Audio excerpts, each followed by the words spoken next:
buenas tardes, queridos amigos. Bienvenidos a Vladimir a la Una. Hoy vamos a conversar con Tamara Adrián. Ella es abogada, es representante pues, de organizaciones de derechos humanos en materia de defensa de los derechos de las colectividades LGBT, que bueno, ya tienen un activismo en Venezuela y en el mundo muy conocido en defensa de los derechos de las parejas del mismo sexo, en defensa de los derechos de la población homosexual, en defensa de los derechos de las minorías y contra las discriminaciones basadas precisamente en raza, sexo, religión, ideología, etc. Tamara Adrián, bueno, es una profesional que hoy en día es militante del Partido Voluntad Popular, pero que su trayectoria en defensa pues, de todos estos sectores viene desde muchos años antes, ¿no? Y bueno, te damos la bienvenida, Tamara, bienvenida. Muchas gracias por la oportunidad. Gracias por venir, porque bueno, hoy vamos a hablar de un tema que es muy polémico. Hay gente que tiene, por supuesto, mucha resistencia, incluso a hablar del tema. Sí. O incluso, yendo un poco más lejos, a escuchar del tema. La posibilidad de que parejas del mismo sexo se puedan unir en matrimonio, que puedan constituir una familia, que puedan adoptar hijos. El tema, por ejemplo, del cambio de género o del cambio de sexo, en fin, como se puede abordar desde una perspectiva, digamos, desde la óptica que ustedes han venido manejando, ¿no? Quienes no somos expertos en el tema, a veces incurrimos pues, en un mal manejo de los términos. En este caso te preguntaría, ¿cómo se debe decir cambio de sexo, cambio de género? Reconocimiento de la identidad de género, así es como realmente se dice hoy en día. Exactamente. Pero efectivamente tú has puesto el dedo en la llaga cuando señalabas que hay reticencias. Y reticencias injustificables. Y lo digo así porque desde el año 96 la Internacional Socialista incorporó dentro del manifiesto ideológico la necesidad de luchar contra las leyes que segregan a las personas por razón de su orientación sexual o de su identidad de género. No es por azar entonces que han sido los partidos socialistas democráticos del mundo los que han impulsado la lucha por la igualdad y que hace que hoy en día aproximadamente 70% de la población americana tenga igualdad ante la ley. La igualdad ante la ley es el prerequisito para tener igualdad en los hechos, en efecto. Cuando tú sumas la población de México, Colombia, Ecuador, Brasil, Uruguay y Argentina, en todos ellos existen derechos de pareja, en los cuales México, Colombia, Brasil, Uruguay y Argentina el matrimonio, y en México, Uruguay y Argentina la comaternidad, la copaternidad, la coadopción, el reconocimiento pleno de la identidad de las personas trans sin operaciones genitales, como existe en México, en Brasil a través de la jurisprudencia, en Uruguay y en Argentina. Se está discutiendo una ley de identidad de género del mismo tenor en Ecuador. Ahora, la identidad de género, perdón, Tamara, que te interrumpa, la identidad de género no tiene nada que ver con la genitalidad. No tiene nada que ver con la genitalidad ya. O sea, un hombre que se sienta mujer tiene que ser reconocido como mujer, exacto, independientemente de que se opere o no se opere. Sí, así es lo que está hoy en día en la Ley de Identidad de Género argentina, en la Ley de Identidad de Género uruguaya, para no hablar de España, Portugal, etcétera. Ahora, en tu caso personal, dentro de lo que tú quieras hablar, de lo que quieras contar de tu experiencia personal, ¿cómo fue tu proceso para que la sociedad te asumiera y para que tú, sin complejos, te asumieras como mujer? Bueno, la verdad es que para cualquier persona de la diversidad sexual, el reconocer su diferencia implica un proceso duro, doloroso siempre. De hecho, se demuestra que, por ejemplo, el bullying a nivel escolar de niños y niñas lesbianas, gays o trans es la causa más frecuente de suicidio en menores de 18 años. A nivel internacional, en Venezuela no existen cifras sobre eso, pero hemos tenido noticias de que al menos 5 niños y niñas se han suicidado en Caracas, aparentemente por esas causas durante el año 2013, lo cual por ya el acoso escolar, por el bullying. Por acoso escolar, pero por la razón de su orientación sexual o de su identidad de género, porque puede haber bullying por otras razones, porque es gordo, porque es flaco, porque por color de piel, sí, por cualquier una otra razón, pero por el bullying, hasta por posiciones políticas de su familia, inclusive por posiciones políticas. Y, por cierto, que ese es un punto bien interesante, pero bueno, nos saldríamos del tema. Yo siempre le digo a mis amigos que esta es una lucha conjunta, una lucha de alianzas, porque las minorías sexuales somos minorías, seremos minorías y siempre seremos minorías. Por eso necesitamos alianzas con las mayorías y con otras minorías. Y entender que tú no puedes pedir respeto para tu condición sin tener respeto a los demás, por ejemplo, por cualquier otra condición, por su discapacidad, por su opinión política, por el color de su piel o por cualquier otra condición. Entonces, en algunas ocasiones nosotros vemos situaciones bien incoherentes, donde hay personas que exigen respeto, por ejemplo, de su condición, pero al mismo tiempo se convierten en discriminadores en otros aspectos. Sí. Ahora, pero volviendo a lo que te planteé inicialmente sobre el proceso personal, de lo que tú quieras y puedas contar de tu proceso personal, ¿cómo fue ese proceso, por ejemplo, en los años desde la infancia o desde la edad adolescente, por Todas ejemplo? Las personas trans tienen una historia común. Básicamente es reconocer que tu cuerpo no te acompaña con tu identidad de género. Todo el mundo tiene una identidad de género, toda persona, pero en la mayoría de las personas coincide con su cuerpo físico, por una razón u otra que nadie sabe por la cual es. Hay personas que pues no nos sentimos conformes con nuestro cuerpo y tenemos una identidad que no es idéntica a nuestro cuerpo. Y eso lo sabes tú desde los 3, 4 años. Por eso es que tú empiezas a ver hoy en día reasignaciones y tránsitos de chicos y chicas trans a los 7, 8, 9 años. De pronto sale en el periódico. Con apoyo de la familia. Con apoyo de la familia, con apoyo de un grupo interdisciplinario de profesionales. Las señales que se deben atender en esos casos, Tamara, para que un niño, por ejemplo, de 4 o 5 años, no tenga que crecer como niño si se siente niña, o viceversa. Una niña que se sienta primero que muchacho, los padres entiendan que no han hecho nada malo. Que no es porque ellos hicieron algo o dejaron de hacer algo. Porque también hay otra cosa, las personas lesbianas, gays, bisexuales, somos hijos e hijas de las mismas familias heterosexuales, somos hermanos, hermanas, padres o madres de personas heterosexuales. Es decir, no es un problema de crianza. Nos damos cuenta en algún momento de nuestra situación. Ya decía, con gran dolor. Ahora, fíjate, por cierto, Tamara, la identidad de género no tiene nada que ver con la preferencia sexual. Nada. Son dos cosas distintas y la gente las confunde muy fácilmente. Se confunde fácilmente porque, por ejemplo, dice, bueno, ¿cómo es que un hombre quiere ser mujer o una mujer quiere ser hombre para luego buscarse una pareja de su mismo sexo? Bueno, porque la misma razón por la cual las lesbianas son mujeres y los gays son hombres. Porque una de esas cosas que algunos fundamentalistas dicen, ay, es que se hizo macho-hembra. Bueno, eso, primero que nada no es verdad. Hay macho-hembra e intersex. Y una sobre 4.000 personas son intersex y no se pueden catalogar ni como macho ni hembra. Pero también existe la transexualidad y la transexualidad. ¿4.000 personas en Venezuela? Una sobre 4.000 personas. Una sobre 4.000 personas. Esa es estadística mundial. La estadística mundial, una sobre 4.000 personas nacidas vivas tienen condiciones intersex. Que eso puede ser cromosomas supernumerarios, XXY, XXO, X... Eso está estudiado, pues. Sí. Insensibilidad congénita a los estrógenos, insensibilidad congénita a los andrógenos. Eso significa 1 sobre 4.000 personas nacidas vivas, que no catalogan ni pueden catalogar científicamente, ni físicamente, ni como macho ni como hembra. Y en segundo lugar tienes también la identidad de género cruzada, personas que nos identificamos no con nuestro cuerpo, sino con otra identidad. ¿Por qué? Bueno, nadie lo sabe, porque hay tantas cosas que nadie sabe, porque tampoco interesa mucho a estas alturas del partido, sino simplemente que la persona asuma su condición y que eso no implique la pérdida de la ciudadanía, claro. Como sucede en Venezuela, desafortunadamente. Que tú, por ejemplo, tienes tus documentos como hombre, pero... digamos...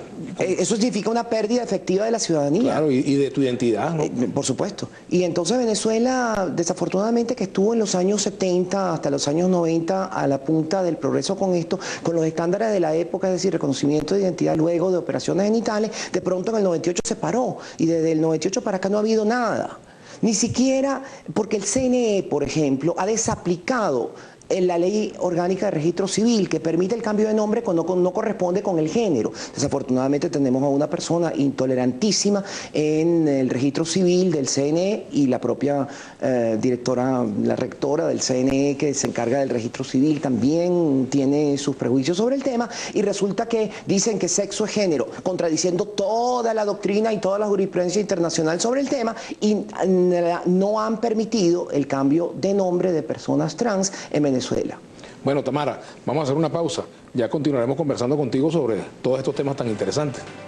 Ya regresamos aquí en Vladimir a la Una.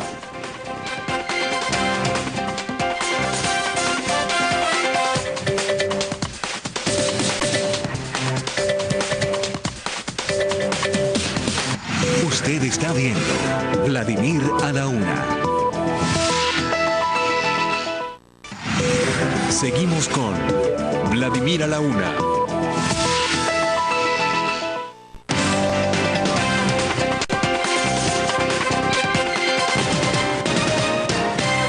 seguimos conversando con Tamara Adrián. Tamara, fíjate, desde el punto de vista del marco jurídico, ¿cómo está, según la legislación venezolana y de acuerdo también a lo que dice nuestra propia Constitución, cómo está ubicada en nuestro país desde el punto de vista de sus derechos y de las restricciones que puede haber a esos derechos la población LGBT? Comparativamente con el resto de América Latina, nos encontramos muy por detrás. Y no para compararnos con Europa, Suecia, no, para compararnos con el resto de la región. Estamos muy por detrás. Cuando te das cuenta de que, por ejemplo, el único país de Mercosur que no reconoce el matrimonio igualitario es Venezuela. Ah, sí, sí. Todos los demás lo tienen. Todos los demás lo tienen. Entonces, ¿cuál es el ámbito jurídico? Ay, ¿qué pasa, perdón, si tú te vas y te casas en Argentina y vienes acá? No te lo reconocen. Y tienes, por ejemplo, eso impediría, por ejemplo, el libre tránsito. Por ejemplo, si dos argentinas casadas llegan a Venezuela, no son nadie. En fin, son cosas que se van a tener que ir solucionando, porque Venezuela, eso es como cuando se abolió la esclavitud o cuando se le dio derecho de voto a la mujer, una cantidad de cosas que... O el matrimonio interracial, el matrimonio interracial, todas esas cosas decían que sería el preludio del holocausto de la sociedad, etcétera, y resulta que no pasa absolutamente nada. Que las sociedades se hacen mejores, en realidad, en la medida en que no humillan a una parte de sus ciudadanos negándoles derechos. Porque eso es lo que hacen. Cuando se le humilla a la mujer no dándole derechos, cuando se le humilla a los negros, a los indios por no darles derechos, cuando se humilla a los que no tienen una religión hegemónica para no darles derechos, se les humilla. Cuando eventualmente no se le da derechos iguales a las personas por ser lesbianas o gay o bisexuales o trans, se les humilla desde el ámbito de la sociedad. Ahora, desde el punto de vista del marco jurídico, en Venezuela, sí, la Constitución los protege ¿hasta dónde? ¿Hasta dónde? Fíjate. Yo estuve en la Constituyente y eso fue un debate que se dio allí, pero lamentablemente no se pudo avanzar. Internacionalmente, 4 ámbitos de grupos o paraguas de protección. 1, protección contra la discriminación. 2, derechos de familia. 3, respeto a la identidad de las personas. 4, el tema de las acciones afirmativas.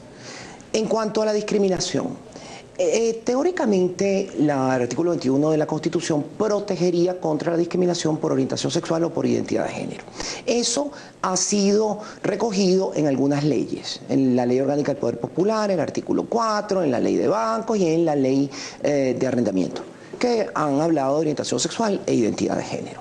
No así desde el punto de vista global. A diferencia de lo que ha sucedido en América Latina, tú tienes leyes que protegen contra todo tipo de discriminación y un órgano que se encarga de proteger contra esa discriminación. En Argentina, por ejemplo, el reconocimiento de los derechos de familia, el reconocimiento de la identidad y la protección contra la discriminación ha llevado a que en 2 años el Instituto Nacional contra la Discriminación, INADI, ha reconocido que ha bajado la violencia homofóbica y transfóbica en 70%, 67% para ser, lo cual es un significativo que la ley sí puede cambiar el imaginario colectivo. En segundo lugar, los derechos de pareja. Venezuela ha sido el único país de la región donde su tribunal constitucional, y eso es bastante significativo del estado de homofobia de Estado que yo he denunciado, resulta que es el único país de América Latina donde una corte constitucional ha dicho que las parejas del mismo sexo no son iguales a las parejas heterosexuales. En Colombia, en Brasil, en México y en menor medida en Costa Rica, las cortes constitucionales llegaron a la conclusión de que esa disposición constitucional que decía que se protegía a las familias entre hombre y mujer no impedía el reconocimiento también, porque si no sería eventualmente discriminatorio, de las parejas del mismo sexo. Resulta que el Tribunal Constitucional venezolano, en una sentencia del 28 de febrero del año 2008, dijo exactamente lo contrario, que se protege a las parejas de heterosexuales, pero no a las parejas homosexuales, pero que lo puede hacer el legislador y eso es lo que queremos hacer. Desafortunadamente, pues te encuentras con una traba que es la Asamblea Nacional no queriendo discutir el tema. Luego tienes el tema... ¿Ustedes han hecho lobby con diputados del PSUV, por ejemplo? Sí. ¿Qué dicen en privado? En privado algunos dicen, sí, yo entiendo que deberíamos legislar sobre eso, pero no tenemos instrucciones. O sea, y de la oposición, porque la oposición, el conservadurismo en esa materia no está en el gobierno. No, el conservadurismo está en ambos. O sea, si transversaliza la política. Totalmente la política del gobierno y de la oposición. Ahí no hay ninguna diferencia. Si tú pasaras a un voto de conciencia, probablemente vaya mitad y mitad. o vaya, tú sabes, 40, 60. Ese es un tema que despolariza, fíjate. Absolutamente, yo creo que ese sería un ejercicio de despolarización bien interesante. Luego tienes la identidad de las personas trans, que está reconocida prácticamente en todos los demás países de América Latina y que Venezuela la había reconocido hasta el 98 y nos echamos para atrás. Y luego tenemos acciones afirmativas. ¿Por qué? Porque resulta que, sobre todo en el caso de las personas trans, pero también lesbianas y gay, son excluidas del sistema educativo, del sistema laboral y en consecuencia pasan a estado de pobreza.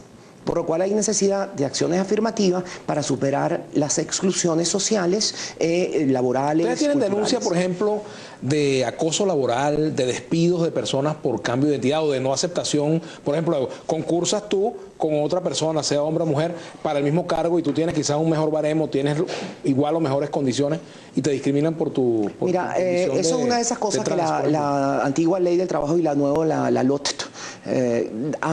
pusieron mal.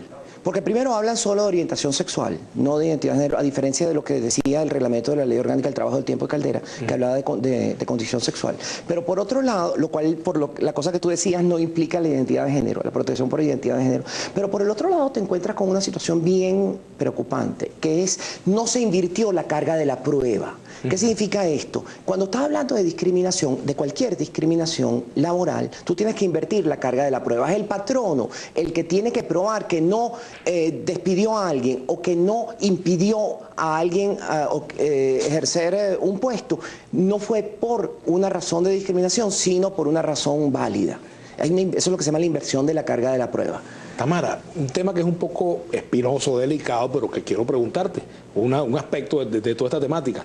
El tema militar, en la Fuerza Armada, ¿ustedes tienen conocimiento de casos de discriminación por razones de homosexualidad? Se manejan en el silencio, desafortunadamente. Fíjate que también nos pone bien por detrás del resto de los países de América Latina. Ya existen. Y en la iglesia podemos preguntar también. Sí, existen decisiones en Colombia de finales de los años 90, en Chile y en Bueno, en Estados Unidos también han habido en casos. Perú. Bueno, yo no quiero hablar, sino quiero hablar de mis vecinos. O sea, yo no me quiero comparar con los Estados Unidos, ni con España, ni con... No. Yo me quiero comparar con nuestra realidad cercana. Nuestra realidad muy cercana, porque algunos dicen que no estamos preparados. Yo les digo, bueno, pero entonces ¿será que tenemos una autoestima muy baja? Porque ¿será que los colombianos, los ecuatorianos, los brasileros, los argentinos, los uruguayos, los mexicanos están más preparados que nosotros? Yo no entiendo entonces cuál es esa autoestima. Pero bueno, en fin, independientemente de eso, en esos tres países que te mencioné, existen decisiones también constitucionales que consideran que es inconstitucional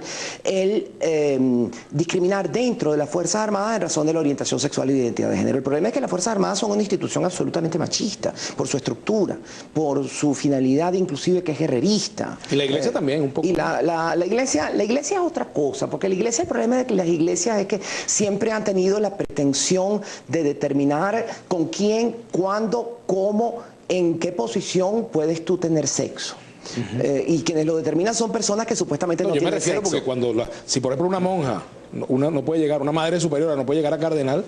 Bueno, por supuesto, no, yo creo que la Iglesia Católica se ha quedado como un bastión de la intolerancia también por género. Sin embargo, tenemos un papa que está dando sorpresa. Sí, puede ser que yo creo que las cosas tienen que cambiar poco a poco. Poco a poco. Todo pasa que una cosa es un Volkswagen agarrando una curva y otra cosa es un autobús, una cosa distinta. Vamos a hacer una pausa, ya venimos con Tamara Adrián.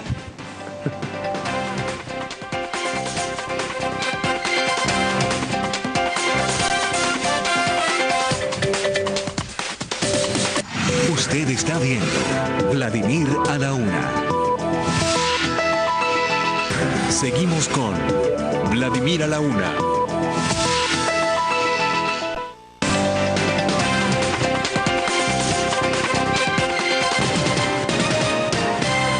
Seguimos conversando con Tamara Adrián.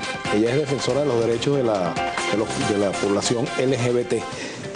Tamara, por ejemplo, desde el punto de vista electoral, ahora que estamos cerca de unas elecciones, por ejemplo, imagínate que tú quieras ser candidata por voluntad popular, pues esta organización quiera ser candidata a concejal, a diputado, por ejemplo, a alcalde. Eso demuestra justamente uno de los límites de la intolerancia.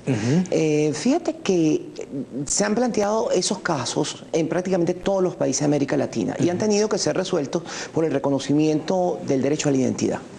Se han planteado, entre otros, en Colombia, con una persona concejal, en Chile, en Perú y en Brasil. En Argentina y en Uruguay ya no se plantean porque los procesos de cambio de nombre y sexo y de reconocimiento de la identidad son muy fáciles en esos países. Pero en los países donde todavía existen ciertos límites para el reconocimiento de la identidad, los organismos electorales han tenido que reconocer que una persona debe ser reconocida.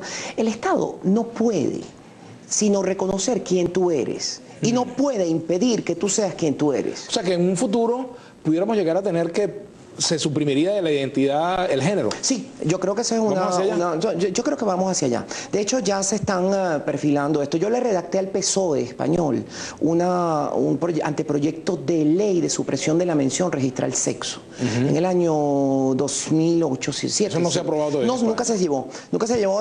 Algunas feministas españolas lo han tenido desde entonces como bandera. ¿Por qué? Porque ¿para qué sirve la mención registral sexo? No, defendiéndola. Claro. ¿Para qué sirve la mención sexo en los documentos de identidad? Para lo mismo que servía la mención raza o la mención religión. Para negar derechos a algunos y para darle derechos a otros. ¿Y para qué servía la mención sexo en los documentos? Para negarle derechos a las mujeres y dárselos a los hombres. Ahora, ¿no es un dato, por ejemplo, interesante, Tamara, si se comete un crimen, a uno lo asaltan en la calle, mira, que era un hombre, era una mujer? La pregunta te la respondo de la siguiente manera. ¿Aparece en tu documento de identidad el color de tu piel? No aparece. No. Okay. Pero, por ejemplo, si yo voy a describir a alguien que me asalta, por ejemplo. Tú no puedes describir a quién te lo asaltó. Además, fíjate una cosa, en las situaciones actuales, una persona puede cambiar de físico, y puede no corresponder su físico a una identidad legal. Entonces, ¿cuál es el interés? Claro. ¿Que se siga reconociendo la mentira desde el punto de vista jurídico o que se reconozca la verdad? Si, por ejemplo, imagínate tú lo que es la escuela, la familia, la iglesia, el colectivo, la presión social, bueno, hacen que un niño de 3 años ya sepa distinguir entre un hombre y una mujer, por ejemplo, 4 años, ¿no? Ha dado con el punto central de la formación machista, heterosexista y heterosexuada. ¿Qué quiere decir toda esa cantidad de palabras? El machismo ya sabes lo que es, pero el machismo tiene su base en la izquierda hay machista leninista. Tiene su base en una estructura de poder que es lo que se llama la estructura heterosexista y heterosexuada. Heterosexista es porque se supone que al hombre le gusta la mujer y a la mujer le gustan los hombres, y heterosexuada porque la mujer asume patrones de comportamiento estereotipados distintos que los del hombre, física y conductualmente. Y entonces es lo que permite el ejercicio del poder. Cuando tú destruyes el tramado o el entramado de donde está el centro del poder, de la sumisión del hombre a la mujer, la estructura de la violencia de género también se basa en esas estructuras, te das cuenta de que es necesario trascender esas estructuras para crear mecanismos de igualdad efectiva de género. Nosotros estamos acá hablando de la igualdad efectiva de género, igualdad de oportunidades, igualdad de... Tenemos que entender que los comportamientos estereotipados de género son aquellos que coadyuvan al mantenimiento del statu quo machista. Y desafortunadamente también digo esto con bastante dolor, muchas mujeres no se han dado cuenta de estos y desafortunadamente el machismo muchas veces es como la hemofilia, la transmiten las mujeres y la sufren los hombres. Ahora fíjate, Tamara, bien interesante ese concepto, fíjate, ¿cómo te imaginas tú va a ser el mundo dentro de 20, 30 años cuando esta discusión que estamos dando hoy resulta bizantina? La gente, a lo mejor en 30 años la gente se va a sorprender, pero mira, discutían en esa época los derechos de las parejas de un mismo sexo, los derechos de la población trans, etcétera. ¿Cómo te imaginas tú? Por ejemplo, la gente se va a vestir de una misma manera, no va a haber vestimenta masculina, femenina. ¿Cómo imaginas tú eso, por ejemplo? Bueno, mira, los deportes, ¿cómo sería? Yendo a la estructura de... Digo, por la vida práctica. Las cosas cambian desde el punto cuando alguien se atreve a cambiar. Y ese atreverse a cambiar implica eventualmente cuestionar y ser irreverente con los tradicionalismos. Nadie se le ocurriría hoy vestirse como a comienzos del siglo XIX. Obviamente. Ni como en el siglo XVIII. Yo no sé cómo será dentro de 20 años. Lo que sí será es peregrina la discusión, porque fíjate que a 4, 5 años del matrimonio igualitario en España ya no es un tema. Y a 3 años de la aprobación del matrimonio igualitario y la ley de identidad de género, 2 años que le dieron la identidad a más de 3.500 personas trans en Argentina, ya tampoco es un tema. O sea, ya eso no preocupa, porque aquellas voces agoreras, aquellas aves agoreras que decían que el mundo se iba a acabar con eso, también lo decían cuando se iba a aprobar el divorcio, las parejas, los derechos de parejas no casadas, cuando se iba a aprobar los matrimonios interraciales. Siempre decían que se iba a acabar el mundo y resulta que el mundo se convierte en un mundo más digno porque, como decía antes, no humilla a parte de sus ciudadanos. Tú eres militante de Voluntad Popular, no sé cuánto tiempo tienes relativamente sí, de su poco fundación. tiempo. Tú eres de su fundación, fíjate tú, no sabía, porque pensé que te habías incorporado después. Pero Voluntad Popular está en ese discurso que tú tienes. Sí. Completamente. Absolutamente. Todo militante de Voluntad Popular comparte esta política. En el manifiesto ideológico de Voluntad Popular está, entre otras cosas, la igualdad de género, pero también con todas sus letras la eliminación de las segregaciones en contra de lesbianas, gays, bisexuales y personas trans. Por orientación sexual e identidad de género. De hecho, es el único partido que lo tiene en el manifiesto ideológico. Ni siquiera los partidos de izquierda en Venezuela, ninguno. Ninguno de los otros partidos de izquierda lo tiene. Un Nuevo Tiempo... ¿Tú eres una persona de izquierda? Sí, yo soy una persona de izquierda. ¿Y Voluntad Popular es un partido de izquierda? Sí, yo lo considero un partido de izquierda democrática. El progresismo es la izquierda democrática. Tamara, hay un tema, yo no sé cuántos minutos nos quedan para irnos a la pausa, pero nos queda un minuto. Me gustaría que lo abordáramos. Es el de la convivencia entre personas de un mismo sexo.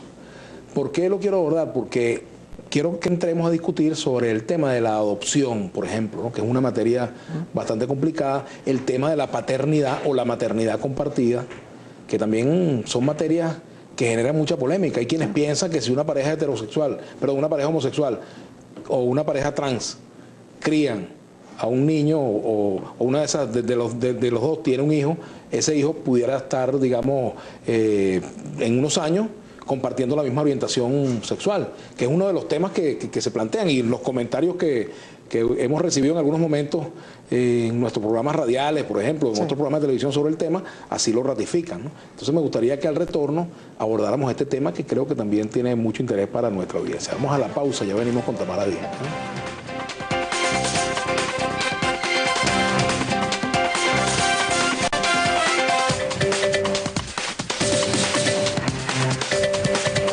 Usted está viendo Vladimir a la Una. Seguimos con Vladimir a la Una.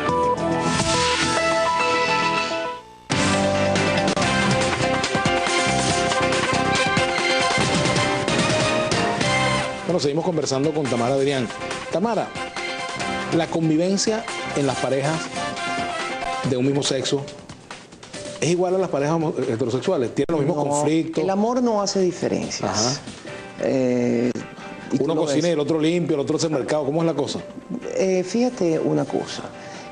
El amor no hace diferencias y respecto, primero la pregunta era respecto de los hijos. Sí, para allá vamos, ya vamos a ir para allá. Sí, okay. La convivencia es exactamente igual. Hay, sin embargo, ciertas evidencias de que, por ejemplo, en las familias lésbicas, de mujeres lésbicas, hay una menor agresividad que en las parejas heterosexuales, no así, sin embargo, no necesariamente en las parejas de hombres homosexuales, de gays.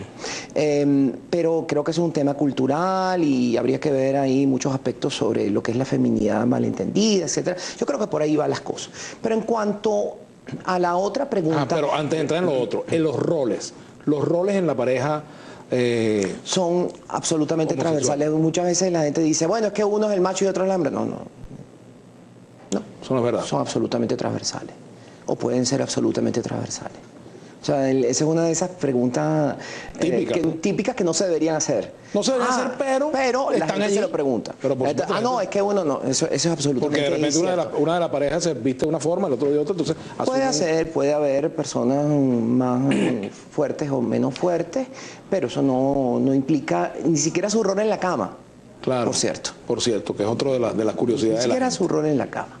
Así es. Pero ahora, yo quería ir al tema de la crianza. Sí. Por ejemplo, la adopción o, por ejemplo, el hecho de que una de las dos personas que componen esa pareja, bueno, tienen un hijo o una hija de 2, 3 años o de la edad que sea, pues, y van a ser formadas, van a tener dos mamás o van a tener dos papás, sí, por ejemplo. Fíjate lo que yo te diría primero. ¿De quién somos hijos e hijas las personas lesbianas, gays, bisexuales o trans? Hasta ahora de pareja heterosexual. Claro, no, hasta ahora si la heterosexualidad se pegase, no habría homosexualidad, primero que nada. Pero ni se imita, ni se contagia, ni se hereda, ni es algo que se hace por simplemente buscar, ¿no? Se nace. Lo descubres. Yo creo que sí, yo creo que lo descubres como quien descubre. Si yo te preguntara por qué tú eres heterosexual, ¿cuándo lo descubriste? Bueno, exactamente la misma palabra, la misma cosa. En cuanto a los hijos e hijas, fíjate. O como el que descubre que no le gusta la mantequilla. Pues, cuando tú hablas, exactamente. Cuando tú hablas homosexual, siempre piensas en el homosexual masculino. Sí. Las lesbianas tenemos hijos, pueden tener hijos sin ninguna limitación. Y los gays también. O criarlo, pueden tenerlo y haberlo tenido con una pareja. Yo conozco al menos 5 hombres que han tenido hijos con su pareja y su pareja le ha dejado y se ha ido. Y son hijos biológicos de estas personas.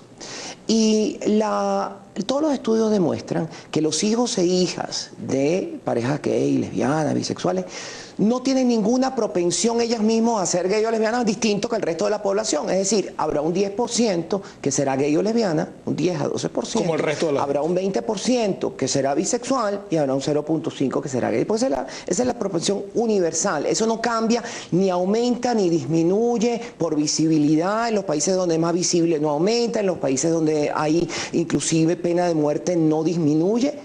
Lo que hay es miedo, por supuesto, en esos países a demostrarlo, pero es algo que, como decía, se descubre desafortunadamente con mucho dolor porque las sociedades son homofóbicas y transfóbicas. Ahora fíjate tú, Tamara, si estamos lejos del matrimonio entre personas del mismo sexo, que se reconozcan los derechos de la pareja del mismo sexo, ¿cuán lejos no estaremos de la adopción, por ejemplo, que se permita? Yo no lo sé cuando veo a mis vecinos de México, de Uruguay, de siendo Argentina. México un país de los que dice que es el más machista de América, o de los más machistas, ¿no? Sí, No bueno, sé si pero es que una cosa no tiene que ver con la otra.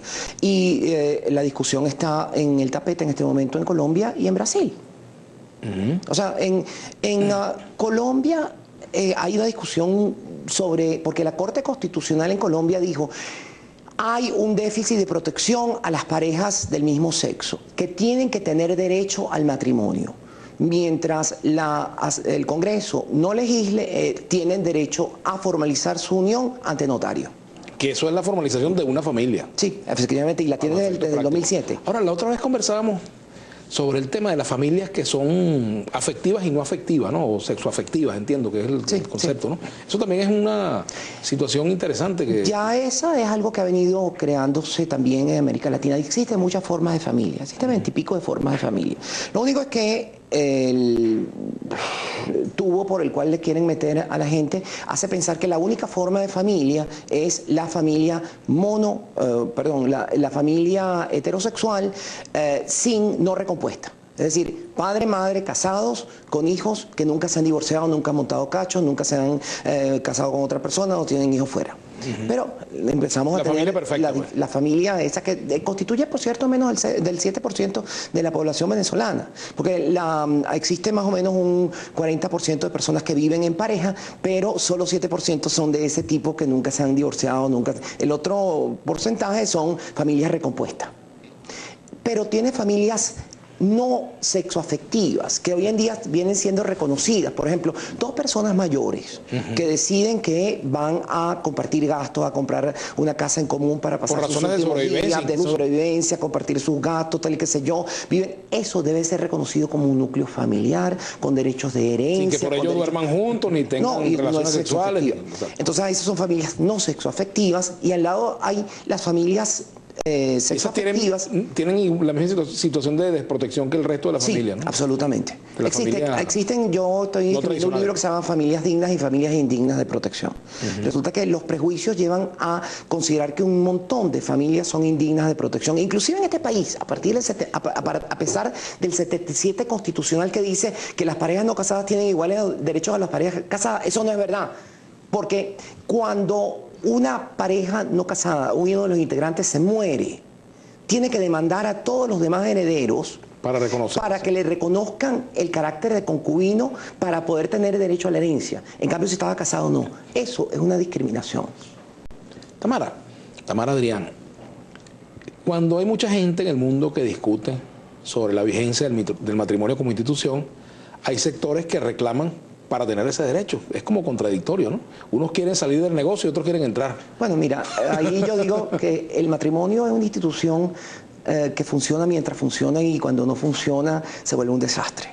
Y debería ser reformulado para todas. Pero mientras eso no llegue o se remodifique para todo el mundo o haya una abolición de la institución matrimonial, cosa que veo muy difícil porque nadie perfila en el mundo eso, yo creo que el derecho tiene que ser para todas las personas porque se daba exactamente el mismo prejuicio. Por ejemplo, en el siglo XIX las parejas de personas judías, por ejemplo, que viven en Venezuela, no tenían derecho al matrimonio hasta 1882. Y entonces los fanáticos religiosos decían, bueno, que se le den derecho de familia, pero que no lo llamen matrimonio. Y entonces vino el matrimonio civil en el Código del 82, el 1882. Cuando eventualmente estaban las uniones de personas de distintas razas en los Estados Unidos, el caso Loving, etc. Los fanáticos religiosos decían, sí, que se les permita tener una familia y derechos a heredar y eso, pero que no se llame matrimonio, porque eso es un matrimonio entre blancos y negros, eso es contrario a la ley de Dios. Pero, o sea, que se le den otra cosa.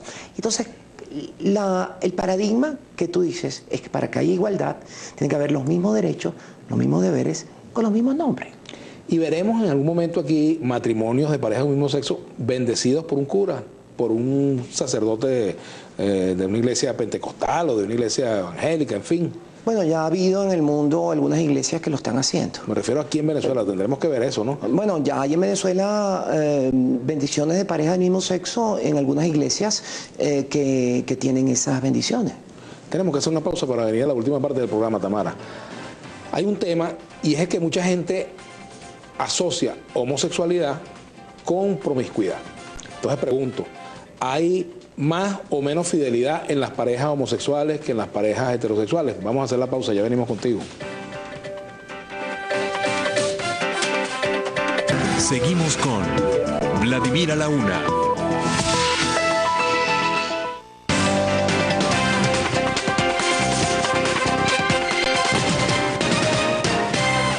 Bueno, seguimos, Tamara Adrián. Te preguntaba sobre el tema de la promiscuidad. Hay gente que asocia homosexualidad con promiscuidad. Sí, y te preguntaba sobre la fidelidad en las relaciones homosexuales y heterosexuales. Bueno, fíjate, primero que nada, eso presumiría que las personas heterosexuales no son promiscuas. Lo cual no es verdad. Lo cual no es verdad. Lo que sucede muchas veces es la visibilidad de personas que están fuera del closet y entonces dicen, pero es que, bueno, pero eso sucede también con personas heterosexuales. O sea, eso no es un problema de promiscuidad o no. Yo fui copresidenta del Congreso de Derechos Humanos de los World Out Games, que sería el equivalente de los Juegos Olímpicos LGBT en Amberes, ahorita a comienzos del verano, y justamente pues te veías con una situación bien interesante. Los dos copresidentes, yo y Jean-Yves Dutel. Jean-Yves Dutel estaba cumpliendo justamente 40 años con su pareja y yo tengo más de 20.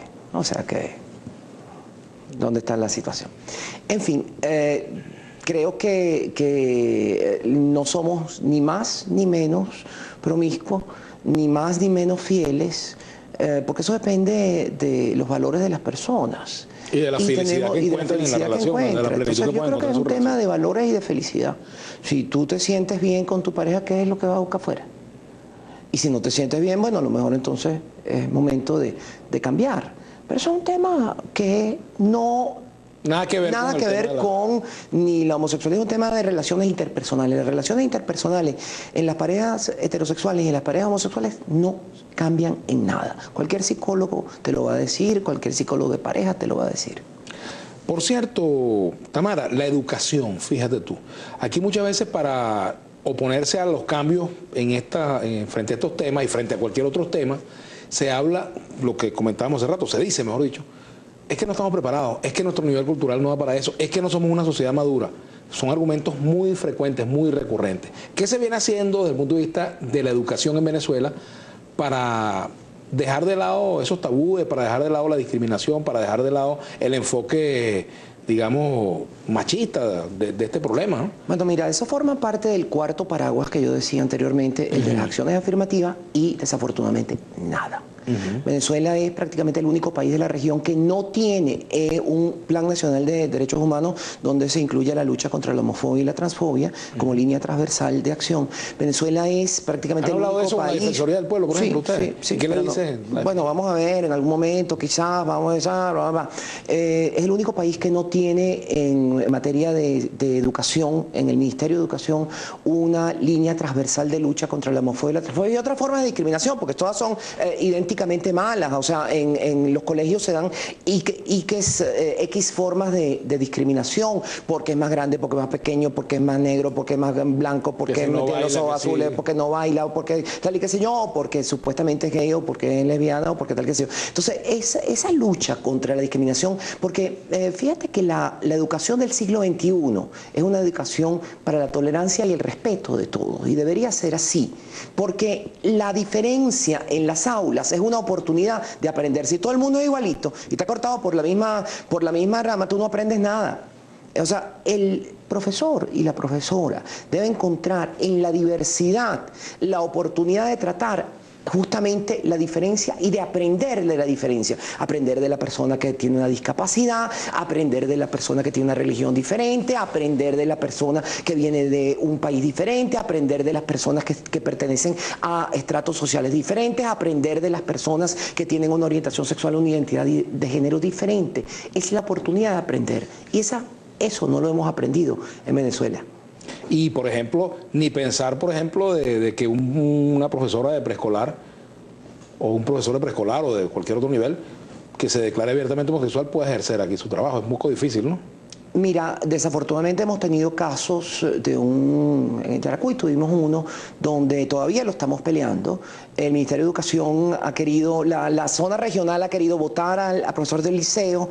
El Ministerio de Educación lo hemos tratado de paliar, pero efectivamente hay casos en la región, es el único del país, ¿no? O sea, nos hemos convertido sí, en un reducto de intolerancia. Muchas veces yo digo que esta división política que nos lleva a desconocer la dignidad del otro, porque es que yo creo que desconocer que tú tienes derecho a tener una opinión política distinta de la misma es desconocer la dignidad del otro. Y una mitad del país que desconoce la dignidad de la otra mitad, o sea, simplemente es un país que se convierte en un país esquizofrénico. Al desconocer